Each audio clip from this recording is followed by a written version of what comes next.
మన ప్రభు అయిన యేసుక్రీస్తు నామములో ఉదయకాల వాక్యములు వీక్షిస్తున్న విశ్వాసులకు, సంఘములకు, సేవకులకు, సకల పరిశుద్ధులకు దేవుని కృపయు, దేవుని సమాధానము, ఆయన మందిరంలో దీవెన మీకు మీ కుటుంబములకు కలుగునుగాక. ఆమేన్. ఉదయకాల వాక్య ధ్యానము అపోస్తలుడైన పౌలు కొరింథీయులకు రాసిన 2వ పత్రిక 6వ అధ్యాయము 18వ వచనమును ధ్యానం చేసుకుందాం. మనము జీవం గల దేవుని ఆలయమై ఉన్నాము. అందుకు దేవుడు ఇలాగ సెలవిచ్చున్నాడు, నేను వారిలో నివసించి సంచరింతును, నేను వారి దేవుడినై యుందును, వారు నా ప్రజలై యుందురు. కావున మీరు వారి మధ్య నుండి బయలువెడలి ప్రత్యేకముగా ఉండు. అపవిత్రమైన దాన్ని ముట్టకుడని ప్రభువు చెప్పుచున్నాడు. మరియు నేను మిమ్మల్ని చేర్చుకుందును, మీకు తండ్రినై యుందును, మీరు నాకు కుమారులను కుమార్తెలై యుందురని సర్వశక్తి గల ప్రభువు చెప్పుచూ ఉన్నాడు. మనము జీవం గల దేవుని ఆలయమై ఉన్నామని దేవుని వాక్యంలో రాయబడి ఉంది. ఆ జీవం గల దేవుని ఆలయము అనగా మనము 1 కొరింథీయులకు రాసిన పత్రిక 6వ అధ్యాయము 19వ వచనంలో దేవుని వాక్యంలో ఇలాగూ రాయబడి, మీ దేహము దేవుని వలన మీకు అనుగ్రహింపబడి. అందుకు మనము మొట్టమొదటిగా జీవం గల దేవుని ఆలయమై మీలో ఉన్న పరిశుద్ధాత్మకు మీ దేహము ఆలయమై ఉన్నదని మీరు ఎరుగురా. ఎందుకనగా మీరు మీ సొత్తు కాదు, విలువ పెట్టి కొనబడినవారు కనుక మీ దేహముతో దేవునిని మహిమపరచుడి అని రాయబడి. మనకు దేవుని వలన అనుగ్రహింపబడిన ఈ దేహములు మొట్టమొదటిగా దేవుని ఆలయమై, పరిశుద్ధాత్మకు ఆలయమై ఉన్నదని మీరు ఎరుగుతారు. అందుకే కొరింథీయులకు రాసిన 1వ పత్రిక 3వ అధ్యాయము 16వ వచనంలో మీరు దేవుని ఆలయమై ఉన్నారని, దేవుని ఆత్మ అనగా సత్యస్వరూపియగు ఆత్మ యేసుక్రీస్తు ప్రభువు నామమున తండ్రి యొద్ద నుండి పంపబడిన ఆదరణకర్త అనబడిన పరిశుద్ధాత్మ దేవుడు మనలో నివసించినప్పుడు మన దేహము, మన శరీరము దేవునికి ఆలయమై ఉన్నదని, ఆ ఆలయము దేవుని ఆత్మ మనలో నివసించినప్పుడు ఉన్నాడని మీరు ఎరుగురా. దేవుని ఆలయము పరిశుద్ధమై ఉన్నది, మీరు ఆలయమై ఉన్నారు. కాబట్టి మనము జీవము గల దేవుని ఆలయం అనగా దేవుడు మనలో నివసించినట్లుగా, మన దేవుడు మనకు దేవుడై ఉండినట్లుగా, మనము ఆయన ప్రజలమై ఉండినట్లుగా,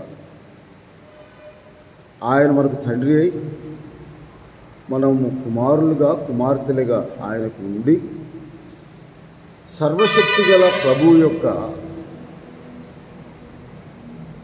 విశ్వాసులముగా మనము దేవుని మహింపరచుటకు దేవుడు అనుగ్రహించిన మన దేహముతో దేవుని ఆలయముగా మనం క్షేమాభివృద్ధి పొందడానికి సంఘముగా, మందిరముగా, ఆత్మ సంబంధమైన మందిరముగా, దేవుడు స్వరక్తమిచ్చి సంపాదించిన సంఘముగా, విలువ పెట్టి కొనబడిన వారముగా మనం క్షేమాభివృద్ధిని పొందటానికి మనము జీవం గల దేవుని ఆలయమై ఉన్నామని దేవుడు నివసించినట్లుగా, మన మధ్య సంచరించినట్లుగా, మనతో కూడా ఆయన ఉండినట్లుగా, ఇమ్మానుయేలు అను దేవుడు మనకు తోడని అర్థమైన దేవుడు మనకు నిత్యము తోడుగా ఉండినట్లుగా, మనకు దేవుడు అనుగ్రహించిన ఆ దేహము దేవుని ఆలయమై ఉండాలని, ఆ దేవుని ఆలయములో ఉండటానికి మనలో పరిశుద్ధాత్మ నివసించి పరిశుద్ధాత్మకు మన దేహము నిలయమై ఉండాలని దేవుని వాక్యంలో ఉదయకాల సమయంలో దేవుడు మనతో మాట్లాడుతాడు.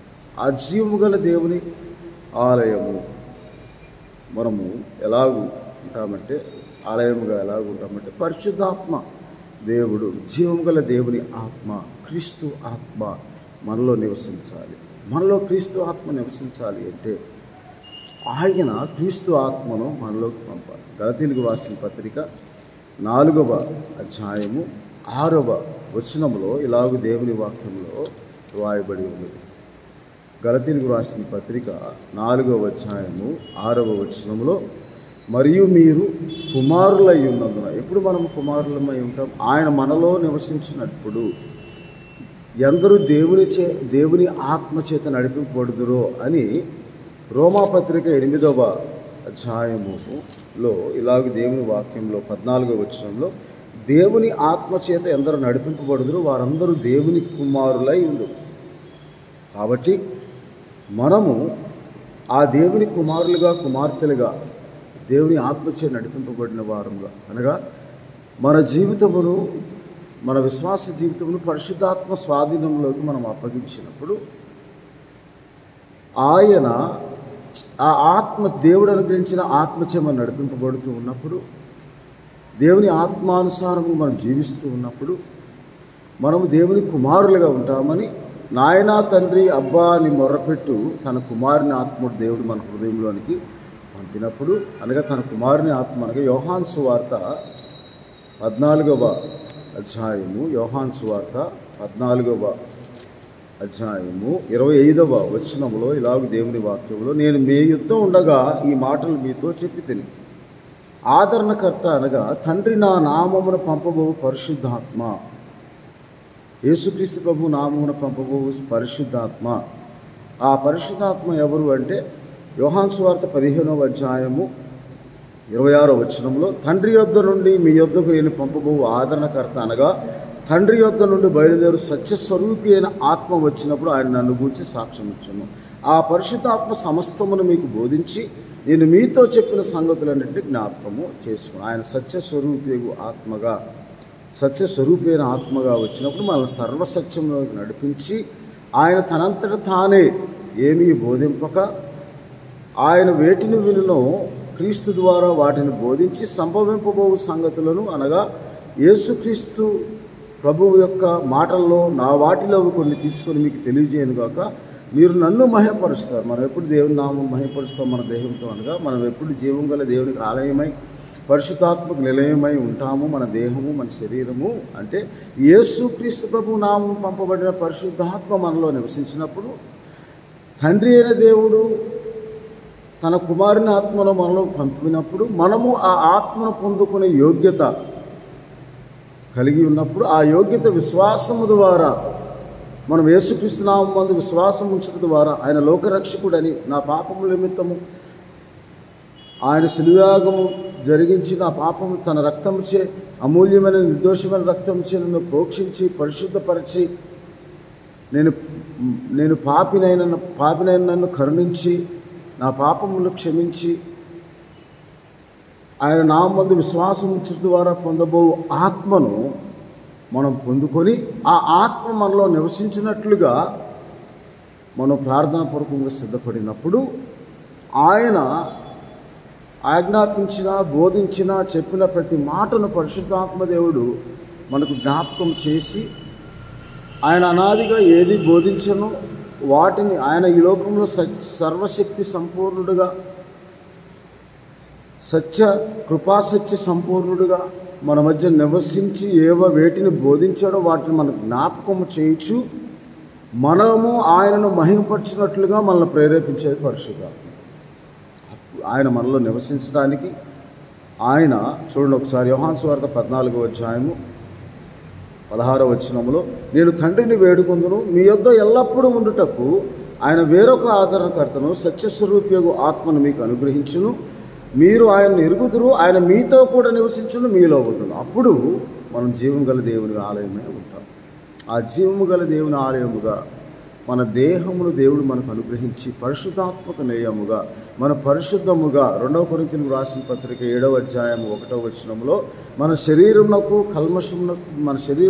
ఆత్మకు కలిగిన కల్మషం నుండి మనం పవిత్రులుగా చేసుకుంటూ మనకి వాగ్దానం ఉన్నదని, ఆ వాగ్దానము, ఆ కల్మషమును, శరీరముకు ఆత్మకు కలిగిన కల్మషమును పవిత్రులుగా చేయటానికి ఆత్మ, దేవుని ఆత్మని క్రీస్తు ఆత్మ మనలో వచ్చినప్పుడు, ఆ ఆత్మ నివసించినప్పుడు, ఆ ఆత్మకు మన దేహము నిలయమై ఉన్నప్పుడు, ఆత్మ మనల్ని పరిశుద్ధపరచడం వలన, సత్యమును మనం నమ్మటం వలన మనం రక్షణ పొందుటకు దేవుడు అనాదిగా మనల్ని ఏర్పరచుకున్నాడు. మొదటి తెస్సలోనికీయులకు రాసిన పత్రిక 2వ అధ్యాయం 13వ వచనంలో రాయబడింది. కాబట్టి మనము జీవం గల దేవుని ఆలయమే. మనము ఆ దేవుని మహింపరచుటకు మన దేహము దేవుడు అనుగ్రహించాడు. కాబట్టి మనం చదువుకున్న లేఖన భాగంలో ఆ ఆత్మ మనము రోమాపత్రిక 8వ అధ్యాయము 15వ వచనము, మనము మరలా భయపడటకు మీరు దాస్యపు ఆత్మను పొందలేదు కానీ దత్తపుత్ర ఆత్మను పొందితే ఆ ఆత్మ కలిగిన వారమై మనము అబ్బా తండ్రి అని మొర్రపెట్టుచున్నాము. మనము దేవుని పిల్లలమని ఆత్మ తానే మన ఆత్మతో కూడా సాక్ష్యమిస్తూ ఉన్నాడు. కాబట్టి దేవుని ఆత్మ మీలో నివసించిన ఎడలా, రోమపత్రిక 8వ అధ్యాయం 9వ వచనంలో, మీరు ఆత్మ స్వభావం గలవారే కానీ శరీర స్వభావం గలవారు కాదు. ఎవడైనా క్రీస్తు ఆత్మ లేనివాడైతే వాడు ఆయన వాడు కాదు. ఆ క్రీస్తు ఆత్మను మనలోనికి పంపి మన బలహీనతల్లో మనల్ని బలపరచటానికి ఆ ఆత్మ మన పక్షముగా ఉచ్చరింపశక్యము కాని మూలికలతో మన కొరకు విజ్ఞాపన చేయు ఆత్మగా, రోమపత్రిక 8వ అధ్యాయం 26వ వచనంలో తానే మన పక్షముగా విజ్ఞాపన చేయుచు ఉన్నాడు.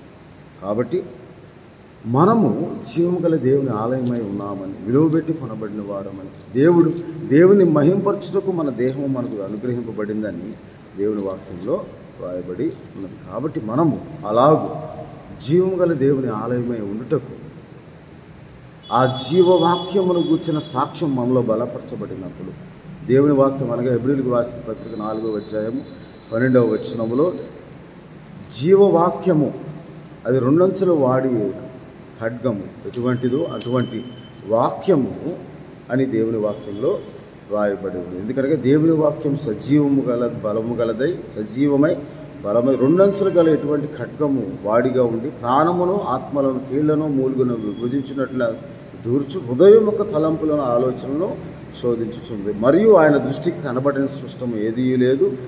మనం ఎవరికి లెక్క చెప్పవలసి ఉన్నామో ఆ దేవుని కన్నులకు సమస్తమును మరుగులేక తేటగా. కాబట్టి ఆ క్రీస్తుకు అనబడిన దేవుని కుమారుడైన యేసుక్రీస్తు ప్రభు యొక్క ఆత్మను మనం పొందుకొని జీవం గల దేవుని ఆలయమై ఉండాలని, ఆ ఆలయముగా మనము పరిశుద్ధాత్మ మనలో నివసించినప్పుడు ఉంటామని, అప్పుడు ఆయన మనలో నివసించి మన దేవుడై ఉండి మనం ఆయన ప్రజలై ఉండినట్లుగా ఆయన మనల్ని ప్రతిష్ఠించి ఏర్పరచుకొని ఆయన మనల్ని చేర్చుకుంటాడని దేవుని వాక్యంలో రాయబడింది. కాబట్టి ఆ సర్వశక్తి గల ప్రభువు ఇలాగ సెలవిస్తూ ఉన్నారు.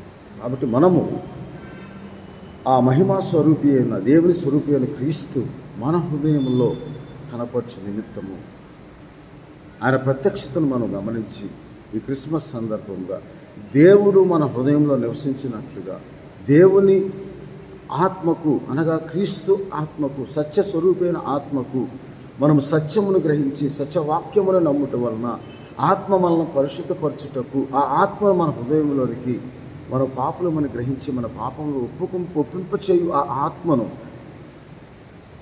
మన హృదయంలోకి మనం ఆహ్వానించి దేవుని ఆత్మగా దేవుడై ఉన్న ఆత్మగా పరిశుద్ధాత్మక నిలయముగా ఉన్నప్పుడు దేవుడు తన నివాస స్థలమైన ఆలయమును ఆత్మ సంబంధమైన మందిరమును ఆయన ఏర్పరచుకొని చేర్చుకునే సంఘముగా జీవము గల దేవుని సంఘముగా తన స్వరక్తమిచ్చి సంపాదించిన తన సంఘముగా దేవుని మహింపరచుటకు మనం ప్రతిదినము దేవుని పరిశుద్ధమైన ఆత్మ అనబడిన క్రీస్తు ఆత్మను మనలో నివసింప చేయుటకు ఆ ఆత్మ యేసుక్రీస్తు ప్రభువు అనబడిన మన రక్షకుని ప్రత్యక్షత ద్వారా మనకు అనుగ్రహించాడని అది ఆయన ఆత్మగా మనం ఆయనకు నిలయముగా ఉండినప్పుడు మనం దేవుణ్ణి మహిమపరుస్తాము.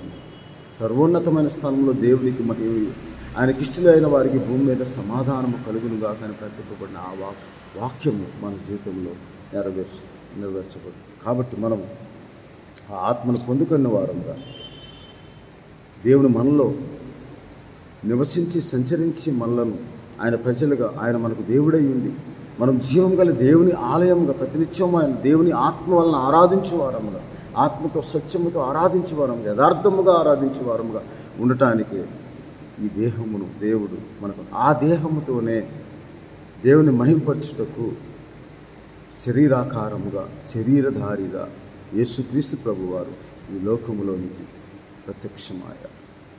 ఆ లోకము ఎవరో కాదు మనము జీవాత్మలుగా సృజింపబడిన మనము జీవించు ప్రాణులుగా మారిపోయిన మనలను తిరిగి జీవాత్మలుగా సృజించడానికి క్రీస్తు యేసునందు నూతన సృష్టిగా సృజింపబడి నూతన జన్మ పొందుకొని మనము దేవుని సన్నిధిలో దేవునితో సహవాసం కలిగి ఉండటానికి ఆయన తన కుమారుని ద్వారా మనల్ని పిలిచాడు, ఆయన జీవింపచేయు ప్రార్థన చేసుకుని.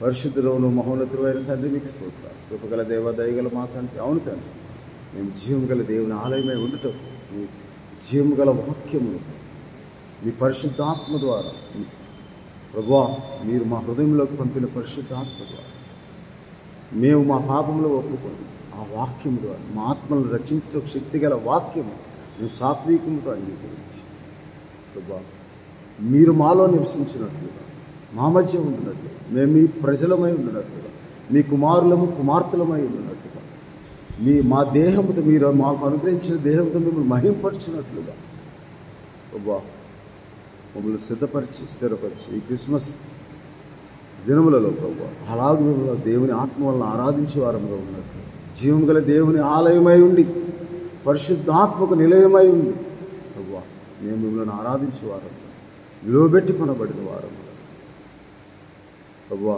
అమూల్యమైన విశ్వాసం పొందుకొని మీ పరిశుద్ధతను సంతరించుకొని మీ నామములో మిమ్మల్ని ప్రార్థించి మిమ్మల్ని ఆరాధించి మీ నామము స్తుతించి భాగ్యంగా పూజించి భాగ్యంగా దయచేయమని వీడి ద్వారా వీక్షిస్తున్న ప్రతి ఒక్కరికి గట్టి కృపను దయచేయమని మా ప్రభువును రక్షకుడైన యేసుక్రీస్తు వారి పరిశుద్ధమైన నామం ప్రార్థిస్తున్నాము తండ్రి. అయిన దేవుని ప్రేమ, ప్రభువును రక్షకుడైన యేసుక్రీస్తు వారి కృప, పరిశుద్ధాత్మకు నిలయమైన మన దేహం దేవుని మహింపరచు ఆత్మను ఆత్మసిద్ధపాటు మనకు అనుగ్రహించి దేవుణ్ణి యథార్థముగా ఆరాధించేవారు ఆత్మతో సత్యముతో ఆరాధించు దేవుని వల్ల పొందిన ఆత్మను మనం పొందుకొని ఆ ఆత్మ మనల్ని ఆశీర్వదించును గాక.